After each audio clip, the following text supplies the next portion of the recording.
एक वक्त का किस्सा है। एक गांव में मीठे नाम का लड़का अपनी बीवी नसीबो कैंची के साथ रहता था। मीठा गांव के एक अमीर बुजुर्ग के पास काम करता था। बुजुर्ग मीठे को काम करने के अच्छे पैसे देते थे, जिससे मीठे का अच्छा गुजारा होता था। जबकि दूसरे गांव में बिट्टू नाम का लड़का जंगल में लकड़ियां काटा करता था और उन लकड़ियों को बाजार में जाकर बेच दिया करता था। उसी गांव में मागा बदमाश भी लकड़ियों का व्यापार करता था। एक दिन बिट्टू जंगल में लकड़ियां काटने आता है तो देखता है कि उधर सारे दरख्त कटे होते हैं। ये जरूर मागा बदमाश का काम है, उसने ही दड़ के सारे दरख्त काटे होंगे। मुझे अब कहीं और जाकर लकड़ी काटनी होगी। फिर बिट्टू वहाँ से चला जाता है और दूसरे जंगल में आ जाता है और वहाँ लकड़ियाँ काटने लगता है तो उसे कुछ आवाज आती है। जब वो ऊपर देखता है तो उस दरख्त पर एक बंदरी अपने बच्चे के साथ बैठी होती है।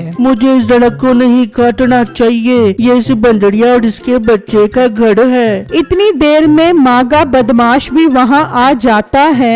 मोटे तू यहाँ क्या कर रहा है? भाई मैं यहाँ लकड़ियाँ काटने आया था। तुझे पता भी है मेरा लकड़ियों का व्यापार है, ये सब दरख्त मेरे हैं। तू शाबाश लकड़ियों का काम छोड़ और कोई और काम शुरू कर ले। बदमाश भाई मेरे पास और कोई हुनर नहीं है, आप मुझसे ये काम मत छीनो। बड़ा तू कोई ढीठ इंसान है, चल यहाँ से निकल, ऐसा न हो कि इस कुल्हाड़ी से तेरा सर उड़ा दूँ। अच्छा भाई मैं चला जाता हूँ, पर आप इस दरख्त को मत काटना। इस दरख्त पर बंदरिया और उसके बच्चे का घर है। अब तो मुझे सिखाएगा कि क्या काटना है और क्या नहीं। अब जाता है या इस कुल्हाड़ी से तेरे छोटे छोटे टुकड़े करूँ। बिट्टू डरकर वहाँ से चला जाता है और एक जगह आकर बैठ जाता है। कुछ देर गुजरने के बाद बिट्टू सोचता है, अब तक तो वो मागा बदमाश वहाँ से चला गया होगा। मुझे वहाँ जाकर देखना चाहिए कि उसने कहीं उस दरख्त को कोई नुकसान तो नहीं पहुँचाया।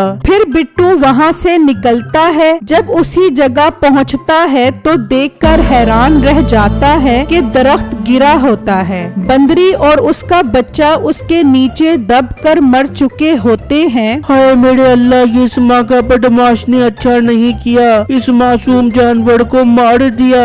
बिट्टू उनके पास आता है तो देखता है कि बंदरी मरी होती है पर बच्चा जिंदा होता है। बिट्टू उस बच्चे को घर ले आता है। ये बच्चा मेरी तरह अकेला रह गया है, आज से मैं इसका छोटे भाइयों की तरह ख्याल रखूंगा। फिर बिट्टू लकड़ियां काटने का काम छोड़कर एक खाने के ढाबे पर काम शुरू करने लगता है, जिससे वो अपने और बंदर के लिए एक टाइम खाने का इंतजाम कर पाता है। इस तरह काफी टाइम गुजर जाता है और वो बच्चा बड़ा हो जाता है। मेरे छोटे भाई, ढाबे पर काम करने से हमारा गुजारा ठीक नहीं हो पा रहा, हमें दोबारा लकड़ियाँ काटने का काम करना पड़ेगा। फिर बिट्टू दोबारा जंगल में लकड़ियाँ काटना शुरू कर देता है। बंदर भी इस काम में बिट्टू की मदद करवाता है। एक दिन बिट्टू लकड़ियाँ काट रहा होता है तो मागा बदमाश आ जाता है। मोटे गेंडे, तुझे मैंने लकड़ियाँ काटने से मना किया था, तू ऐसे बाज नहीं आएगा। तुझे अब सबक सिखाना पड़ेगा।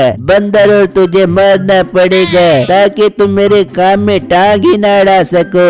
नहीं मागा भाई, ऐसा मत करना। मैं आइंदा लकड़ियाँ नहीं काटूंगा, बल्कि ये गांव ही छोड़ जाऊंगा। हाँ, इसमें ही तेरी भलाई है। आइंदा के बाद तुम मुझे इस गांव में नजर न आना। फिर बिट्टू बंदर लेकर उस गांव से चला जाता है और दूसरे गांव आ जाता है और अपने बंदर के साथ एक जगह पर आकर बैठ जाता है। तभी एक बुजुर्ग वहाँ आते हैं। बेटा, तुम इस बंदर के साथ बैठे यहाँ क्या कर रहे हो? इस गांव में तुम्हें पहले तो नहीं देखा। बाबा जी, मैं इस गांव में नया हूँ। मैं हरिपुर गांव से तंग आकर यहाँ आया हूँ। तंग आकर क्या मतलब? मैं कुछ समझा नहीं। फिर बिट्टू बाबा जी को सारी बातें बताता है, जिससे सुनकर उस बुजुर्ग को बिट्टू पर बहुत तरस आता है। बेटा, ये तो उस बदमाश ने तुम्हारे साथ ठीक नहीं किया, पर तुम फिक्र मत करो, तुम मेरे पास काम कर सकते हो। ये बताओ, तुम्हें खाना बनाना आता है? जी बाबा जी, मैं अच्छा खाना बना लेता हूँ। ठीक है बेटा, तुम मेरे साथ चल सकते हो।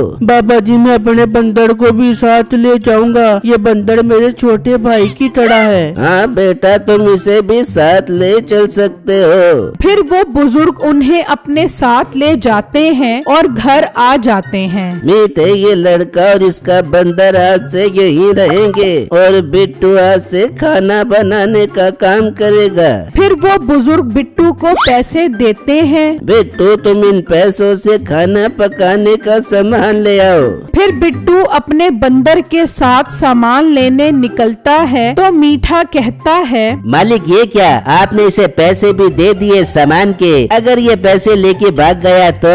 मीठे, मुझे ये लड़का ईमानदार लगता है, ये ऐसा नहीं करेगा। बिट्टू पर एतबार करने पर मीठे को बहुत गुस्सा आ रहा होता है। वो घर आ जाता है। क्या हुआ मीठे, तू क्यों परेशान लग रहा है? बेगम, बात ही परेशान होने वाली है। मालिक एक लड़के को पता नहीं कहां से पकड़ के आ गया और उस पर एतबार भी करने लग गया। मीठे, कहीं ऐसा ना हो जाबे वो लड़का तेरे मालिक की नजर में तेरे से आगे निकल जाबे। बेगम, मैं ऐसा नहीं होने दूंगा। मैं अच्छा मौका हाथ लगते ही उस पर वार करूंगा। फिर अगला दिन होता है तो एक आदमी बुजुर्ग के पास आता है। बाबा जी, कल हमारे ठाकुर साहब के यहाँ दावत है, मैं उसी का बताने आया हूँ। ठाकुर साहब ने आपको दावत में आने का कहा है। ठीक है, ठाकुर साहब को बोल देना, मैं अपने मुलाजिमों के साथ दावत में जरूर आऊंगा। ठीक है, अब मैं चलता हूँ। फिर वो आदमी वहाँ से चला जाता है। मालिक, मैं भी आपके साथ दावत में चलूं? मीठे और बिट्टू, तुम दोनों मेरे साथ चलोगे? और बाबा जी, मेरा बंदर? बिट्टू, बंदर को भी साथ ले चलना। फिर अगले दिन वो सब दावत में आ जाते हैं। आज मुझे कुछ ऐसा करना होगा जिससे मैं इस मोटे गैंडे को फंसा सकूं। सब दावत में मसरूफ होते हैं। मीठा चुपके से एक कमरे में आता है और हार चोरी कर लेता है और जाकर बिट्टू के बैग में डाल देता है। कुछ देर बाद दावत खत्म हो जाती है और वो वापस आ जाते हैं। अगला दिन होता है तो ठाकुर आता है। ठाकुर साहब, आज मेरे गरीब खाने में कैसे आना हुआ? बाबा जी, कल दावत में मेरी बीवी का सोने का हार चोरी हुआ है। मैंने सबसे पता किया, किसी के पास भी नहीं है। आप अपने मुलाजिमों से पूछो, कहीं इन्होंने तो चोरी नहीं किया। ठाकुर साहब, मैं एक बहुत ईमानदार इंसान हूँ, पर इस मोटे का नहीं पता। आप इसका बैग चेक करो। फिर मुलाजिम बैग में हाथ डालता है तो सोने का हार निकलता है। ये सब देखकर बिट्टू बहुत हैरान हो जाता है। लड़के, मैं तो तुम्हें बहुत ईमानदार समझता था, तुम तो चोर निकले। नहीं नहीं बाबा जी, मैंने चोरी नहीं की। मुझे नहीं पता ये हार मेरे बैग में कैसे आया। इतने में बंदर वहाँ आ जाता है। मेरे भाई बिट्टू ठीक बोल रहे हैं, इन्होंने चोरी नहीं की। हाँ, ये तो बोलने वाला बंदर है। मेरे भाई बिट्टू मेरे साथ बातें करते थे और हर जगह साथ लेकर जाते थे। उन सबको सुनता देख मैं भी बोलना सीख गया।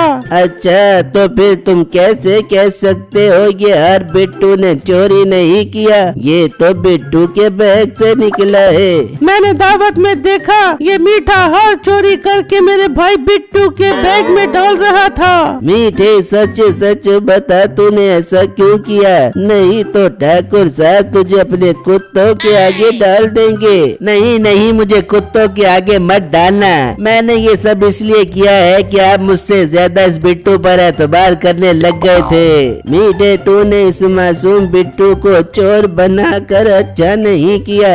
इसकी सजा तो तुझे जरूर मिलेगी। ठाकुर साहब, आपका मुजरिम आपके सामने है, इसे जो मर्जी चाहे सजा दो।